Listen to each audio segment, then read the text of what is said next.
Hi everyone, welcome back to my channel. आपने अभी तक जो भी वीडियोस देखी हैं उन सभी वीडियोस में आपको हमेशा यही बताया गया कि ऐसे कौन से एसेट्स हैं which makes you rich. But आपको ये भी पता होना चाहिए कि ऐसे कौन से एसेट्स हैं which makes you poor. Basically क्या होता है, जिन एसेट्स को आप सोच रहे हो कि वो आपको इन फ्यूचर आपको अमीर बनाएंगे, देर इज अ पॉसिबिलिटी वो आपको अमीर नहीं बना रहे, वो आपको और गरीब बना रहे हैं।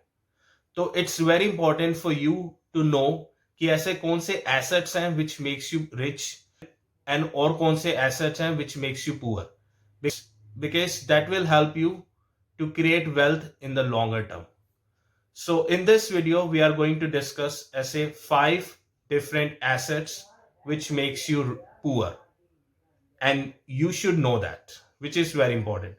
So अभी तक अगर आपने इस चैनल को सब्सक्राइब नहीं करा तो मेक श्योर आप इस चैनल को सब्सक्राइब करो, सो दैट कि हम जब भी आप कोई नेक्स्ट वीडियो बनाएंगे रिलेटेड टू फाइनेंस आपको उसका नोटिफिकेशन आ जाएगा and it will help you to enhance your knowledge.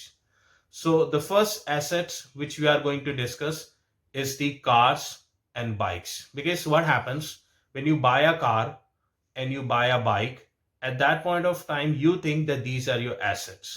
But in reality, they are not your assets. I'll tell you why. Because what happens, assets तो वो होते हैं जिनकी वैल्यू इंक्रीज होती है आफ्टर 1 year, आफ्टर 2 years, और जिनकी value every day it gets increase. But when you buy a car, आप उसको अगर 2 साल के बाद अगर उसे बेचोगे तो जिस वैल्यू में आपने कार या बाइक खरीदी थी आप उस वैल्यू में नहीं बेच पाओगे. इवन दो अगर आपने जो कार आज की डेट में खरीदी है अगर आप उसे कल भी बेचने जाओगे तो वो सेम वैल्यू आपको नहीं मिलेगी. और साथ ही साथ आपको जब आप कार या बाइक खरीदते हो तो आपको उसकी कोई इनकम जनरेट नहीं हो रही. तो मैं ये नहीं बोल रहा कि आपको कार्स नहीं खरीदनी चाहिए, आपको बाइक नहीं खरीदनी चाहिए. आपको कार भी खरीदनी चाहिए, आपको बाइक भी खरीदनी चाहिए, but make sure you have to think about it कि आपकी सैलरी कितनी है. क्योंकि आप अपने लाइफस्टाइल में अपनी सैलरी का 30% आप अपने ऊपर खर्च कर सकते हो एज अ रूल. क्योंकि जब आप 30% आप एक्सपेंस अपने लाइफस्टाइल पे खर्च करते हो तो 70% में से आपका कुछ परसेंटेज तो होता है जो आपके सर्वाइवल के लिए होता है और साथ ही साथ आपको इन्वेस्टिंग करने में आपकी हेल्प करता है. बट अगर आप 30% से ज्यादा अगर आप लग्जरी आइटम्स पे अगर आप खर्च कर रहे हो तो वो आपको अमीर नहीं बनने देंगे, वो आपको गरीब बनाएंगे.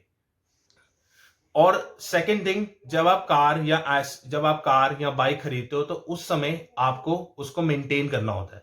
क्योंकि आप जब मेंटेन करते हो तो आपको उसकी मेंटेनेंस कॉस्ट पे करनी होती है. आप कार की सर्विस कराते हो आफ्टर 3 months और आफ्टर 6 month तो आपको मेंटेनेंस कॉस्ट पे करनी होती है. साथ ही साथ आपको हर साल इसका इंश्योरेंस रिन्यू कराना होता है तो आपको इंश्योरेंस के भी एक्सपेंसेस पे करने होते हैं. आप जब उसमें फ्यूल डलवाते हो तो आपको फ्यूल कॉस्ट भी पे करनी. These are the expenses that you have to pay, जो आपको और गरीब बनाते हैं.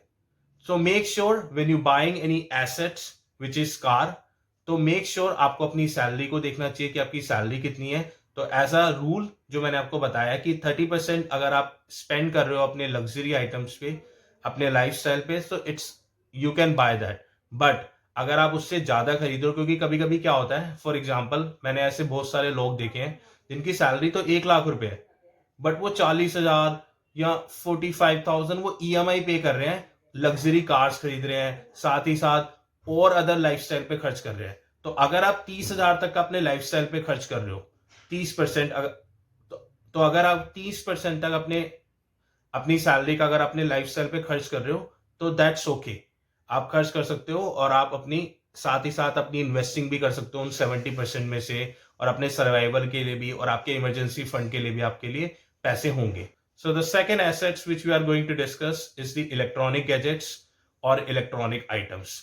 सो इट्स वेरी गुड कि अगर आप लेटेस्ट टेक्नोलॉजी का फोन रख रहे हो, लेटेस्ट टेक्नोलॉजी के आपके पास इलेक्ट्रॉनिक डिवाइसेस हैं, जैसे कि आपके पास टेलीविजन है, आपके पास होम थिएटर है, तो इट्स वेरी गुड कि आपको होना चाहिए. But you have to understand one more thing, जो टेक्नोलॉजी आज की डेट में लेटेस्ट है वो after 3 months that technology will not be latest any more, क्योंकि technology is getting improve day by day. तो after 3 months it will be outdated. तो अगर आपका अगेन ये आपको यहां पे भी आपको सेम कंसेप्ट लगाना है कि अगर आप 30% अपनी सैलरी का एक्सपेंस कर रहे हो इलेक्ट्रॉनिक गैजेट्स में या अपने इलेक्ट्रॉनिक अप्लायंस में, including everything in 30% which is related to your lifestyle, make sure, तो आप बिल्कुल सही हो, क्योंकि आप अपने अदर एक्सपेंसेस को भी टेक केयर कर सकते हो। बट अगर आपका 30% से ज्यादा हो रहा है तो मेक श्योर आप सही ट्रैक पे नहीं हो। So the third assets which we are going to discuss is the furnitures. क्योंकि क्या होता है, आपने देखा होगा 1-1 लाख के 2-2 लाख के बेड्स खरीदते हैं लोग, 50,000 के 60,000 के सोफे खरीद रहे हैं, 1-1 लाख के 2-2 लाख के सोफे खरीद रहे हैं। तो you think that these are your assets, but they are not your assets. क्योंकि जब भी आप फर्नीचर्स खरीदते हो तो उस सिनेरियो में जब आप उसको बेचने जाओगे तो जितने का भी आपने फर्नीचर आज की डेट में खरीदा है, आप जब उसे बेचने जाओगे तो उसकी वैल्यू नहीं मिलेगी आपको उतनी, आपको उसकी हाफ वैल्यू भी नहीं मिलेगी वो, क्योंकि वो आपका डेप्रीशिएटिंग एसेट है और वो आपका every day it's getting depreciated. So make sure आपको देखना चाहिए कि आपको कौन से एसेट्स में इन्वेस्ट करना है, या आपके एसेट्स हैं या आपके लाइबिलिटीज हैं। So the fourth assets which we are going to discuss is the branded clothes. Basically क्या होता है कि जब आप कोई ब्रांडेड कपड़े खरीदते हो, जैसे जारा के, लिवाइस के, प्यूमा के, आप बहुत सारे ब्रांडेड कपड़े खरीदते हो, तो आपको ये भी समझना होगा कि ये आप कपड़े तो खरीद लेते हो बट ये बहुत महंगे होते हैं और आपकी लाइफस्टाइल की जो लिमिट है 30% उसको क्रॉस कर देते हैं। और जैसे ही आपको क्रॉस कर देते हैं तो वो आपको अमीर नहीं बना रहे, वो आपको गरीब बना रहे हैं। हाँ, when people will see you कि आपके पास नए कपड़े हैं, आप ब्रांडेड कपड़े पहन रहे हो, तो उस सिनेरियो में people will think that you are rich, but in reality you know that you are not rich, because क्योंकि उनकी कोई वैल्यू इंक्रीज नहीं हो रही, वो उनकी वैल्यू डिक्रीज होती जा रही है। तो और वो यूज में भी नहीं आएंगे after a certain period of time. So these are not your asset, these are your expenses.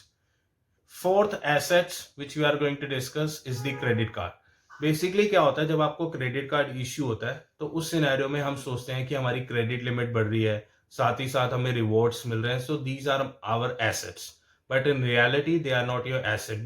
Because what happens कि जब आप कोई क्रेडिट कार्ड लेते हो तो उस सिनेरियो में कभी कभी क्या होता है कि आपको कोई प्रोडक्ट खरीदना भी नहीं होता, बट आपके पास क्रेडिट कार्ड होता है तो आप उस प्रोडक्ट को खरीद लेते हो, और जिसके लिए आपको ईएमआई पे करनी होती है हर मंथ। तो वही जो पैसा है वो आप इन्वेस्ट कर सकते थे, बट अब आपके एक्सपेंसेस बढ़ चुके हैं, तो आप क्या कर रहे हो, आप बेसिकली ईएमआई पे कर रहे हो। एंड साथ ही साथ क्या होता है कि कभी अगर आपने अपनी कोई ईएमआई स्किप करी तो आपको उसके लिए एक्स्ट्रा चार्जेस पे करने पड़ते हैं क्रेडिट कार्ड कंपनी को, ठीक है, और आपको उसके लेट चार्जेस पे करने पड़ते हैं, तो आपको अदर एक्सपेंसेस भी आपको पे करने पड़ते हैं। तो ये आपको अमीर नहीं बना रहे, ये आपको गरीब बना रहे हैं, जो आप समझ भी नहीं पाओगे कि यस, कि ये जरूरी भी नहीं था और आपने इस पे स्पेंड कर दिया। तो कभी कभी आपने देखा होगा कि शॉपिंग की सेल लगती है, तो उस सिनेरियो में क्या होता है कि हमारे पास क्रेडिट कार्ड होता है, हम क्या चाहते हैं, हम directly we go to that and we just buy that product, और उसकी हमें जरूरत भी नहीं होती और हमने बाय कर लिया। तो उस सिनेरियो में वो हमें अमीर नहीं बना रहा, वो हमें गरीब बना रहा है। So the fifth assets which we are going to discuss is the big houses. Basically क्या होता है, जब आप बिग हाउस खरीदते हो, आप एक बहुत बड़ा हाउस खरीदते हो, तो उस सिनेरियो में आप उसको मेंटेन करते हो, तो आप उसकी कॉस्ट पे करते हो। एंड साथ ही साथ जो आपको हाउस आपका गुजारा 2 BHK एंड 3 BHK में भी हो सकता था, तो आपने एक बहुत बड़ा घर खरीद लिया, अब आप उसकी मेंटेनेंस कॉस्ट पे कर रहे हो, साथ ही साथ आप उसकी ईएमआई पे कर रहे हो। एंड अनदर थिंग, अगर आप कोई हाउस खरीदते हो, अगर आप उसे रेंट के लिए देते हो, तो दीज आर योर एसेट, क्योंकि आप उसको रेवेन्यू जनरेट कर रहे हो, आपकी वो पैसिव इनकम जनरेट होती है। बट अगर आप एक बड़ा हाउस खरीद रहे हो उसमें रहने के लिए, तो मुझे नहीं लगता कि वो आपका एसेट है, वो आपकी बेसिकली लाइबिलिटी है, क्योंकि आप एक बड़े हाउस में रह रहे हो, आप उसकी कॉस्ट को मेंटेन कर रहे हो और साथ ही साथ उसमें अदर एक्सपेंसेस पे कर रहे हो, तो वो आपको अमीर नहीं बना रहे, वो आपको गरीब बना रहे हैं। So that's all from my side. So make sure when you invest your money, you have to define that what are the assets जिसमें आपको इन्वेस्ट करना चाहिए and what are the assets in which you should not invest your money. So अगर अभी तक आपने इस channel को सब्सक्राइब नहीं करा तो मेक श्योर आप इस चैनल को सब्सक्राइब कर लो, और अगर आपको इस वीडियो से कुछ वैल्यू मिली है तो मेक श्योर आप इस वीडियोस को लाइक करो, शेयर करो अपने फ्रेंड के साथ, एंड सब्सक्राइब तो कर ही लो, क्योंकि जो भी हमारा नई वीडियो आएगी उसका नोटिफिकेशन आपको आएगा, and that will help you to increase your knowledge. So that's all from my side. Good luck. Thank you. Bye bye.